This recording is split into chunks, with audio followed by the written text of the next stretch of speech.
27ویں ترمیم کے بعد عدلیہ کی روح قبض کر لی گئی ہے، آپ جانتے ہی ہیں آئینی عدالت جو بنائی گئی ہے، مگر وکلاء نے ملک کی سب سے بڑی عدالت کا بائیکاٹ کر رکھا ہے۔ اسلام آباد ہائی کورٹ کے 5 ججز نے بھی اپنی درخواست کی سماعت کے لیے آئینی عدالت جانے سے انکار کر دیا ہے۔ وکلاء میں ناظرین ایک تحریک کا ٹیمپو بنتا جا رہا ہے، بالکل کلیئر میں بتا رہا ہوں آپ ایک دفعہ نہیں بار بار آپ کی خدمت میں عرض کر چکا، موجودہ حکومت کی ایک ہی محاذ پہ کامیابی ہے، وہ یہ ہے کہ وکلاء کے انہوں نے قابو میں رکھا تھا، لیکن اب وکلاء جو ہے وہ بفرے ہوئے نظر آتے ہیں، وہ کچھ کرنے کے موڈ میں۔ آئینی عدالت کو اسلام آباد ہائی کورٹ کے احاطے میں ہی جگہ دی گئی ہے، آپ جانتے ہیں۔ اس پس منظر کو ذہن میں رکھتے ہوئے ایک نوٹیفیکیشن کا ذکر کرنا ہے جو اسلام آباد ہائی کورٹ بار ایسوسی ایشن کے سیکٹری منظور احمد ججا کی طرف سے جاری ہوا ہے۔ نوٹیفیکیشن کے مطابق 26 نومبر شام 5 بجے اسلام آباد ہائی کورٹ کے جوڈیشل کمپلیکس سے متصل جگہ پر قوالی نائٹ منعقد ہوگی، جس میں معروف قوال اعجاز شیر علی اور عابد بہر علی پرفارم کریں گے۔ ہائی کورٹ کے احاطے میں قوالی نائٹ بنانے کا آئیڈیا ناظرین بہت ہی شاندار ہے، لیکن میں حیران ہوں کہ قوالی نائٹ کے لیے صرف وکلاء کو ہی کیوں دعوت دی گئی، حالانکہ اس کے لیے ججز کو بھی بلایا جانا چاہیے تھا،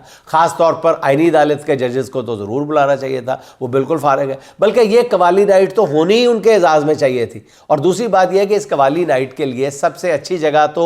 کورٹ روم نمبر 1 تھا، جہاں ججز اپنی کرسیوں پر بیٹھ کر قوالی سے محظوظ ہوتے۔ اس طرح ان ججز کو خراج تحسین بھی پیش ہو جاتا جنہوں نے عدالت کو قوال خانے میں بدل دیا۔